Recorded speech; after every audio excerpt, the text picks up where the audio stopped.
So hi, we're on the Good Noise Podcast. We're here with Dylan from Spanish Love Songs. We're going to ask him some questions today.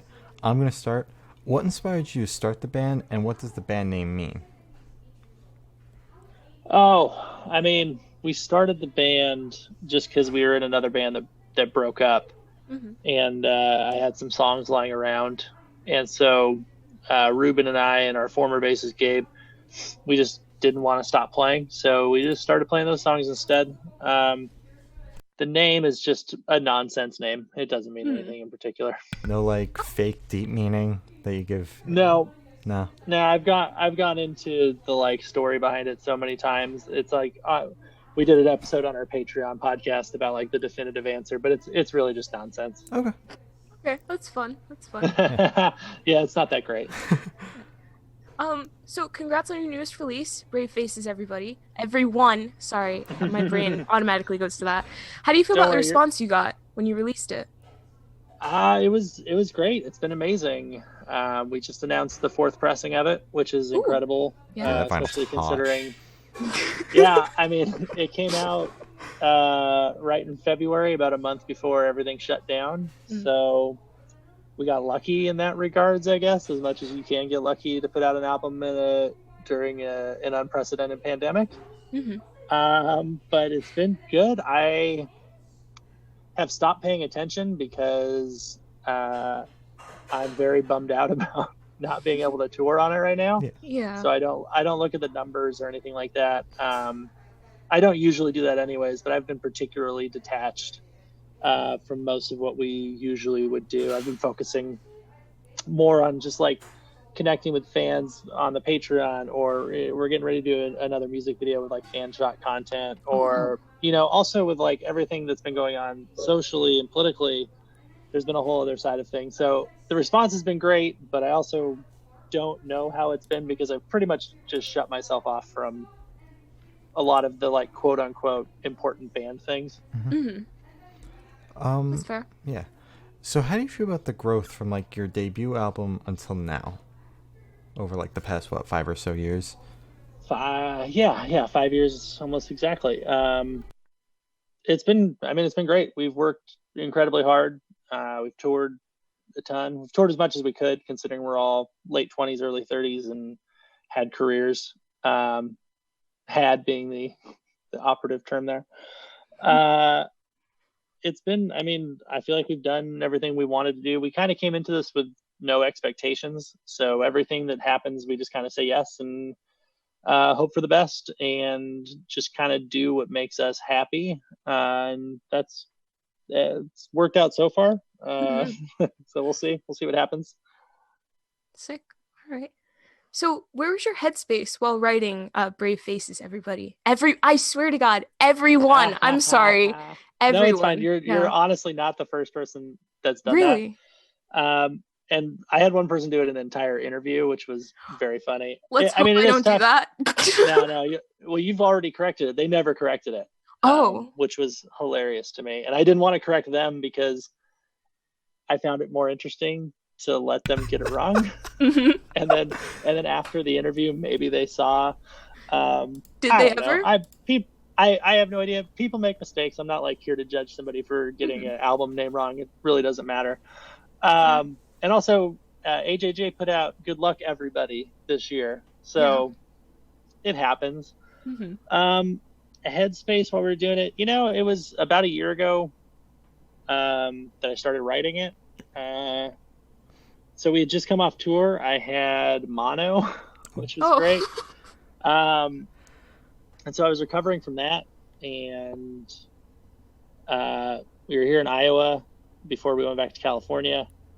And I just didn't have an album done, so I just started writing it. It was good. It was collaborative. It was. I don't think it was any different. When I was writing Schmaltz, I was definitely just wickedly depressed and living in Atlanta and working a crazy job and not wanting to do that. But with this, we pretty much had not stopped with the band, so I think that was the big part of coming home and just kind of recentering and sitting down and being I don't write on the road. So it was okay, now it's time to write an album. And in that regard, I had to just kind of find what the kind of arc of the album was going to be and like themes that I wanted to hit. And that's, I try to make what we do cohesive, at least lyrically. Yeah. And in this case, musically as well. So, people, I've heard criticisms of like, oh, it's all about the same stuff. And it's like, well, yeah, it's a presentation of like one thing, it's a unified voice, if you will, or trying to be at least, and that's kind of the point of the album, right? It's each song is about different people or different circumstances, but they're all about the same underlying problems.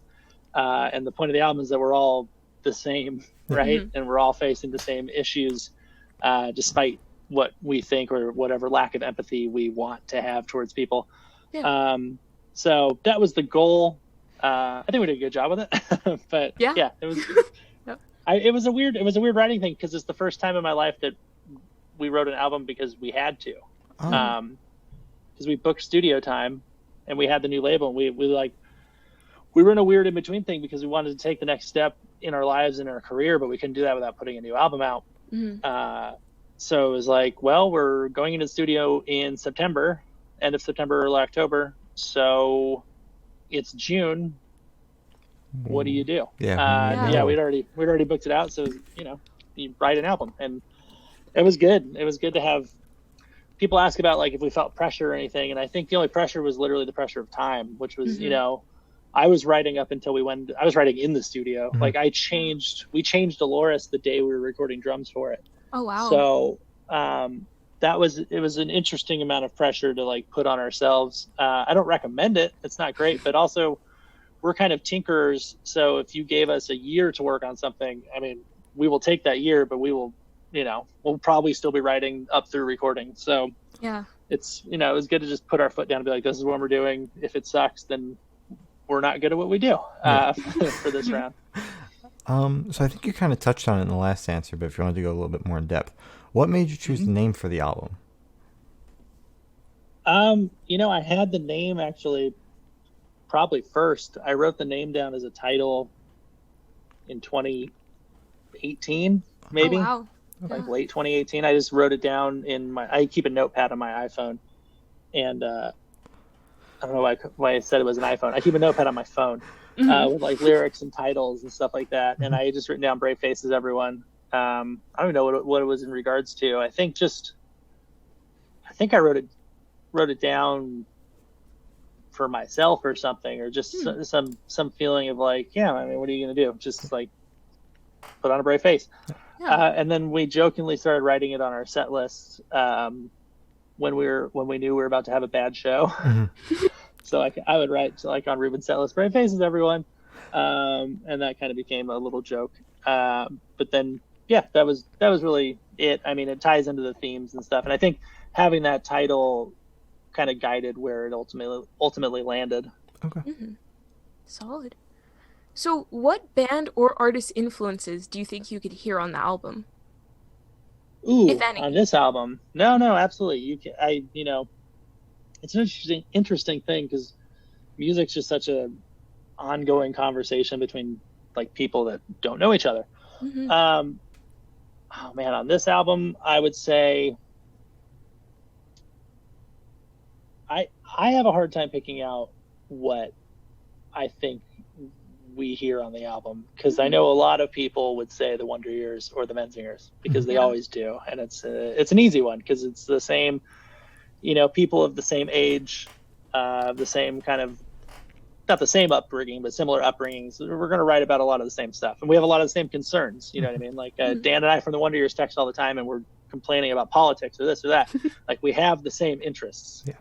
So it would make sense that these things would come across. But I think, I had a friend who said he heard a lot of the Mountain Goats on the album, which was a big compliment to me, more so in the lyrics. I sent him the initial demos, and he said he could hear like the bass of where it was coming from. Mm-hmm. And I think I had another friend, I don't know. It's a weird one. I will say the ones that everybody says. We'll just go with that. We'll say okay. Wonder Years, Menzingers, Midwestern pop punk, indie punk. Anything you want to go down the line and say is fine with us. But I do think that it's also the first album that sounds entirely like our own album, which is why I say I have a hard time distancing or like saying we sound like somebody else on it, because to me it doesn't sound like anybody else, because this is specifically what we're doing with our combination of people. All right, that's cool. Wow, yeah, that's a great answer. yeah. Yeah. So on that album, what song took the longest to write? I know you said it was only like a couple months from writing to recording, so yeah, was there one that took the longest? I'm trying to think, because they all came at like different stages. So I wrote the first 6 demos while I was in Iowa, and then we went out to LA. And we wrote, like Kick got written in like a day. Oh. Dolores was written, and we just changed it in the studio. So that, I mean, if you count that, maybe that took a week of total time. Wow. I think the longest would have been Losers 2, just because I didn't have lyrics for the second verse until the day we were recording it. And that one I started, pieces of that I started back in Iowa, and then on the drive from Iowa to California, I wrote the first verse of that, and the bridge of that. We stopped at Denver at a friend's house, and I remember because I was stressed and I was still sick, and I was going home, and there was a bunch of crap involved with all that. I remember writing those. So I think that's probably the longest one, was just nailing down that specifically. Okay. All right. So why are there 2 losers on the album?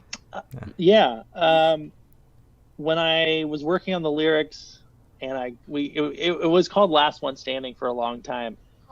And we were writing the lyric. I was writing the lyrics, and I literally was pulling pieces of my original draft of Losers lyrics and putting them into Losers 2. So like the chorus, "Don't you know you're gonna die poor, man," that was the original chorus of Losers 1. So I had them, and I knew they were thematically similar, and I was looking for a reason to justify Losers being on the album as well, other than just like we liked it and wanted it on there, like thematic, because we already put it out and it was tough, and we wanted to kind of redo it and contextualize it with the rest of the songs a bit more. And it's a really strong song, so we love that song. So in doing that and having the lyrics, and when I wrote the second verse, I was like, oh, this is a continuation of that. It's not a continuation, but it's a sister story to Losers 1. So it felt right, and it felt like a thing that was fun. We have songs all the time that could be like, our song Sequels, Remakes, and Adaptations was originally called Bad Day 2. And I poked fun at it of like, oh, here's a sequel song, because it's such a dumb thing, like song has a sequel, but it's fun, and it kind of creates a world around it. Yeah. Wait, so do you think you would continue to do that, like on your next album? If you think you have a sister song, you would just name it Part 2, I guess? It depends. If it falls, if it's touching a lot of the same stuff and it falls in that same kind of neighborhood, absolutely, yeah. I think there's something fun with that, because it creates a context for the song that makes it deeper than just a regular song, because you kind of bring all of your baggage from the first one into it, or you're trying to figure out why is this 2, or why is this 3, you know what I mean? But then again, I've already done it, so I don't know if I'll do it again. That's fair. I tend to be reactionary that way, where it's like, well, we just did that, so now every song has to have a different title and not connect at all. Yeah, I get that. So how did you choose the opener and closer for the album? Did it like fall that way? Did you write them that way? The closer was always written to be the closer, for sure. Just because I wrote it, it's really funny. I wrote the closing song third. When I was sketching out the album.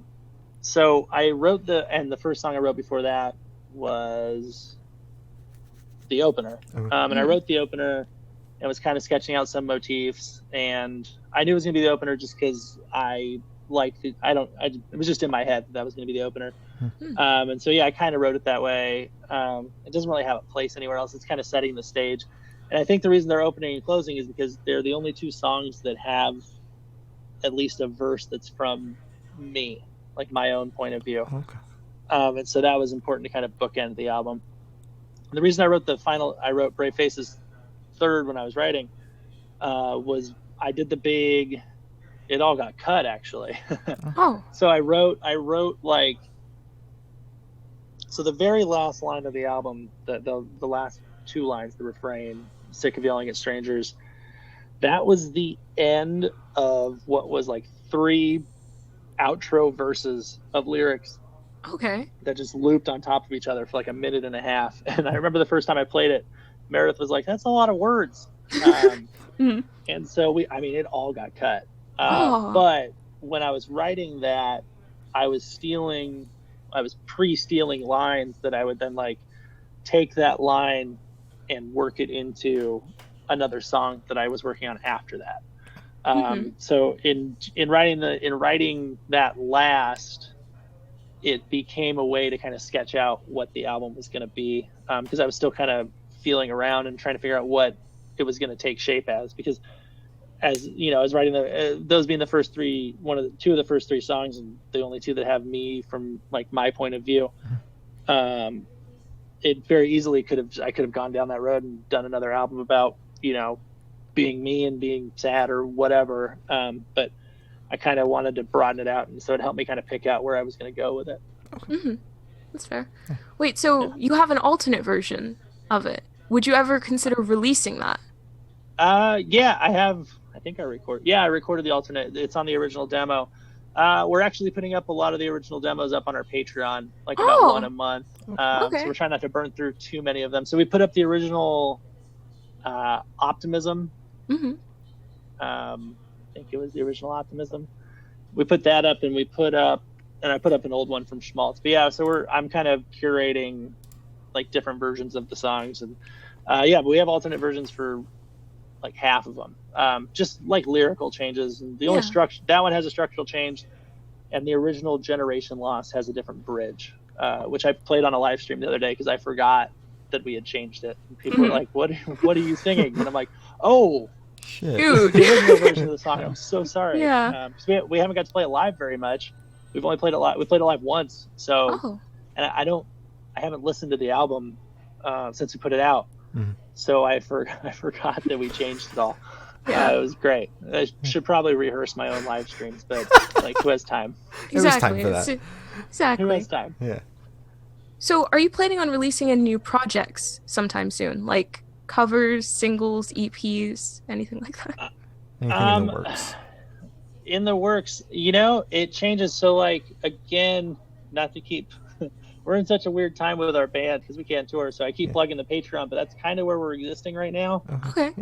So we're doing a cover every month as part of like even the lowest tier gets the cover every month, and then we're doing a reimagined song every month. So we're taking a song from one of the first 2 albums and kind of redoing it in some new way. So the first 2 have just been like kind of like slower, more acoustic, but like full band acoustic stuff, and like reinterpretations. And we've been letting Trevor kind of, because Trevor wasn't in the band for the first 2 albums, so it's been fun to be like, "Hey Trevor, here's this song. What would you want to do to it to reimagine it?" And he's been having fun with that. So we do a cover every month that the patrons get to vote on. So we've done the first month we put it up as a joke, and it swept everything. We did a Nickelback cover, a photograph. Oh no! It turned out better than it should have been, but it was Obviously. it was tough to do. And then last month we did the Killers' "Smile Like You Mean It," Ooh. which was great. And I think this month is going to be Jimmy World Futures. I just got the tracking for that today. Ooh. So that's kind of what we're doing with that, and we're doing the podcast and all that stuff. I'm working on, so I'm doing a song shop right now, where I'm kind of like offering up to write songs for people for whatever. And that has been it's been bigger than I expected. So I still have like 25 of those to do. Oh wow. So that's kind of taking up a lot of my bandwidth, which is great because it's a good exercise. And I wasn't planning on writing anything anyways. This isn't the time. Like, it doesn't feels forced to be like, I'm going to write an important thing during this terrible moment. It's like, all right. Yeah. So, but I've been working on some other more like electronic type stuff, but that's not really Spanish love songs related. More just like for scoring and stuff. And as terms of Spanish Love Songs, I have an idea for an EP, but the label would have to agree to it. I'm not going to do it until the label says yes, because I don't know. We've got so many different worries right now besides just like, usually it's like, oh yeah, we're on tour, we're off tour, we're like saving money to go back on tour, or like, you know, all that. Right now it's like, oh, we can't tour until there's a vaccine. 2021, 2022. So I'm looking at 1 to 2 years without a job. So it's like, we're running the Patreon, we're trying to find other work, we're like surviving. So in the scope of all that, I'm just like, do I care about a new song right now? The album is 4 months old, 5 months old. So it's like, you know, and that's honestly the label's perspective too. When we were launching the Patreon, they had asked if we want to do like an acoustic EP or something. And I said, well, we're kind of doing that with some of the old songs, and we're trying to focus on this because it's income to keep the band, not even like keep us alive, but like pay the band bills, like the van and stuff like that, and insurance on all of our stuff. And the label was like, that's fine, the album's not old, you don't need to do it. So I think we're just kind of letting the album do its thing. We're doing a music video for Self-Destruction that we're announcing tomorrow, actually. So we're keeping pushing that way, but it's such a weird time that it's like, I'll write something if it strikes, but if not, like, you know, whatever. Yeah, so you're just kind of staying busy, working on the Patreon, and then writing if it feels right, pretty much. Yeah, and I'm playing music every day, but it's a lot different. Like it's flexing different muscles, and like I'm learning more about like the production side, and you know, kind of Meredith and I have dug deep into like synthesizers and stuff like that, which we've always wanted to do and haven't had time to sit down and do. And then just like, you know, other stuff to like just better ourselves. So, like, you know, we're on unemployment right now, obviously. So, and like the Iowa unemployment offers free university classes. So I'm like, oh, cool. I should like bone up on some stuff. So, you know, we're like taking classes on stuff that would be good for remote work. And it's like anything to survive at this point, which is, you know, the point. Yeah.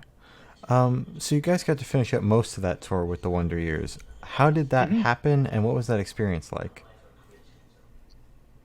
It happened because we met at Bloodfest. So I think before that, our manager goes way back in the Philly scene, and he saw Dan out, and he was like, I have a band you're going to like. And he gave him the Losers 7-inch. And then we were at Bloodfest, and like Dan like tracked us down and was like, I love the 7-inch. We're going on tour next year. Wow. Don't book any dates. And we were like, okay. So it was like, yeah, we waited like, that was in May. And again, I was like super sick, and I was just like, yeah, sure, whatever, dude. Like, I hope I'm not dead by then. Like, this is great. Cool. You know, and then whatever. And you know, we were friends with Free Throw, and so like when we found out they were gonna be on the tour, it was great. And so then we also knew we had to do the album, so we weren't really worried about touring. But yeah, it was an amazing tour, and they offered us out, and we went out, and I mean, we're good friends with everybody on that tour. We didn't know Cool Kids, but we became very quickly good friends with them. It was just like a perfect, fun tour to be on. And yeah, it's a shame that the last week and a half got cut because we were going back to like the biggest shows. Yeah. So I was supposed to see you guys in Jersey. And that would have been insane. Like, we missed Jersey, we missed Philly, we missed Chicago. Like, we missed the markets, and it was like, from a business point of view, it was tough for all of us because we had all just got in new merch orders because we were like, oh, we're about to hit our biggest markets. Let's get in as much merch as we can, and then it canceled. And yeah, we all kind of joked that like, I think people don't realize about touring is like, and thank goodness we made it that far in the tour. Like, you take on a lot of a cost up top, and you slowly start chiseling away until you're at break even, and then it's usually like the last week where you make your money. So like we all made it to like right where we didn't lose money, but we went home just like, well, that was supposed to be like, you know, the first half of our year in terms of how we survive, and so we were just like, oh well, I guess we're going home with our hands in our pockets, and you know, thankfully none of us are dead. Yeah, And thankfully none of us got sick. At least we thought, thank God, none of us got sick. And then Randy Pool Kids' merch person got it. Oh. And Kyle and I both got very sick on the tour. And Kyle did not test positive for the flu. So we are waiting for the day where he can get an antibody test until we can figure out whether he was sick or not. But we were both like very, very ill for most of the Wonder Years tour, actually, which was rough. Yeah. Wow. Right. Ouch. Yeah. Jeez. Okay. I hope you guys didn't get it. Yeah. Well, I mean, if we did and we're fine now, it's probably better than, worrying if we didn't. Yeah. Exactly. But, it was a weird time to be touring. Yeah. Yeah. I bet. So do you guys have any pre-show rituals? No, not really. I mean, we do rituals in the sense of like stuff that we have to do every time. Yes, rituals and stuff of like, this is our band thing. No, so like, I mean, inevitably when the band before us is playing, I'm in the back doing like a 40-minute warm up on my voice. Okay. And then inevitably every single member of the band will trickle in and change into clothes. To sweat in. Yeah.